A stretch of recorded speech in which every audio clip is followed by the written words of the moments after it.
أنا مسلم هل تعرفون المسلما أنا نور هذا الكون إن هو أظلما أنا مسلم هل تعرفون المسلما أنا نور. نحمده ونصلي على رسوله الكريم أما بعد فأعوذ بالله من الشيطان الرجيم بسم الله الرحمن الرحيم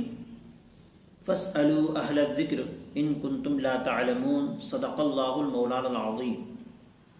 معزز ناظرین، السلام علیکم ورحمۃ اللہ وبرکاتہ. الصلاۃ والسلام علیک یا رسول اللہ، الصلاۃ والسلام علیک یا حبیب اللہ وعلی آلک واصحابک یا نبی اللہ صلی اللہ تعالی علیہ وسلم. بحمدہ تعالی و بتوفیق الہی، آج جس موضوع کو لے کر ہم آپ کے روبرو ہوئے ہیں وہ یہ ہے کہ پڑوسی کا حق کیا ہوتا ہے، یا پڑوسی شفا کا حق، کیا پڑوسی شفا کا حق رکھتا ہے. یہ ہمارا موضوع ہے آج کا. آپ کو معلوم ہونا چاہیے، بیانات میں آپ سنتے رہے ہوں گے مقررین حضرات سے کہ زکوٰۃ کے مسئلہ ہو یا کوئی بھی مسئلہ ہو، دیگر کوئی بھی مسئلہ ہو، رشتہ داروں کے بعد سب سے زیادہ حق جس کا ہے وہ پڑوسیوں کا ہے. جو قریبی رشتہ دار ہیں ان کے بعد سب سے زیادہ جو حق ہے وہ کن کا ہے؟ پڑوسیوں کا ہے. زکوٰۃ کے مسئلے میں تو رشتہ داری میں ایک اصول اور فروع کا ایک دائرہ رکھا گیا ہے زکوٰۃ کے مسئلے میں، اور اس کے بعد جو سب سے زیادہ حق رکھتا ہے زکوٰۃ کے مسئلے میں وہ ہے پڑوسی کا. اسی طرح دیگر چیزوں میں بھی سب سے زیادہ حق آپ کی محبت کا، آپ کے اخلاق کا، آپ کی نگرانی کا سب سے زیادہ حق کوئی اگر رکھتا ہے تو وہ پڑوسی ہے. اللہ کے مقدس حبیب صلی اللہ علیہ وسلم نے بہت سارے حقوق وابستہ کیے ہیں پڑوسیوں کے ساتھ. شفا کا کیا حق ہے پڑوسیوں کا؟ شریعت اسلامیہ کا قانون ہے کہ جب کوئی شخص زمین، مکان، دکان یا کوئی بھی غیر منقولہ جائیداد بیچنا چاہے، اپنی زمین بیچنا چاہے، اپنا مکان بیچنا چاہے، اپنی دکان بیچنا چاہے،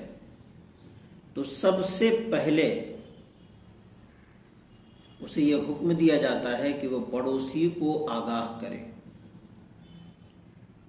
اپنے بغل گیر کو آگاہ کرے کہ ہم یہ زمین بیچنا چاہتے ہیں، ہم یہ مکان بیچنا چاہتے ہیں، ہم یہ دکان بیچنا چاہتے ہیں، کیا آپ خریدنا چاہیں گے؟ جو بھی قیمت آپ نے متعین کیا ہے اور جس قیمت میں آپ تیسرے شخص کو بیچنا چاہتے ہیں، مکان یا دکان یا زمین، اپنا مکان، وہ قیمت آپ ان کو بتا دیں. اگر وہ پڑوسی اسی قیمت پر آپ سے لینا چاہے تو آپ اسے بیچیں. وہ زیادہ حق رکھتا ہے بنسبت تیسرے شخص کے کہ آپ تیسرے شخص کو آپ نے بیچنا چاہا. یہ تو ایک مسئلہ ہے کہ سب سے پہلے آپ یہ کام کریں. دوسری بات یہ ہے کہ اگر آپ نے ایسا نہیں کیا، یعنی پڑوسی کو بتائے بغیر آپ نے بیچ دیا کسی دوسرے کو، تو پڑوسی کو یہ حق حاصل ہے کہ اس بیع کو منسوخ کر سکتا ہے، اس بیع کو ختم کر سکتا ہے، یہ حق جتا کر کہ آپ نے ہمیں نہیں بتایا، اور جس قیمت میں وہ دوسرے کو یا تیسرے کو بیچ رہا ہے وہی قیمت دے کر کے اس مکان کو وہ یا دکان کو یا زمین کو وہ لے سکتا ہے. یہ شریعت اسلامیہ نے یہ حق اسے عطا فرمایا ہے. اللہ کے مقدس رسول صلی اللہ علیہ وسلم، مسلم شریف کی حدیث ہے، مشکات میں بھی ہے، سرکار دو عالم صلی اللہ علیہ وسلم ہر ایک شرکت میں یعنی پڑوسی جو ہمسایہ لوگ ہوتے ہیں اس کے بارے میں بتایا جاتا ہے کہ لا یحل لہ ان یبیع حتی یؤذن، زمین یا مکان یا دکان کوئی بھی چیز آپ کے لیے بیچنا درست نہیں ہے جب تک کہ آپ اپنے پڑوسی کو آگاہ نہ کر دیں۔ اگر آپ بیچنا چاہتے ہیں، پڑوسی لینے کی صلاحیت رکھتا ہے، تو سب سے زیادہ حق اسی کو ہے کہ آپ اس کو پہلے آگاہ کریں، اسی قیمت میں وہ لے سکتا ہے تو لے لے، اگر وہ نہیں لے سکتا ہے، بولتا ہے کہ نہیں میں نہیں لے سکتا، کسی اور کو آپ بیچ دیں، تو جس کو چاہے آپ بیچ دیں۔ اس لیے کہ فرمایا جاتا الجار احق بثمره، پڑوسی اپنی قربت کی وجہ سے زیادہ حق رکھتا ہے۔ اللہ کے مقدس رسول صلی اللہ علیہ وسلم نے ترمذی شریف، ابو داود شریف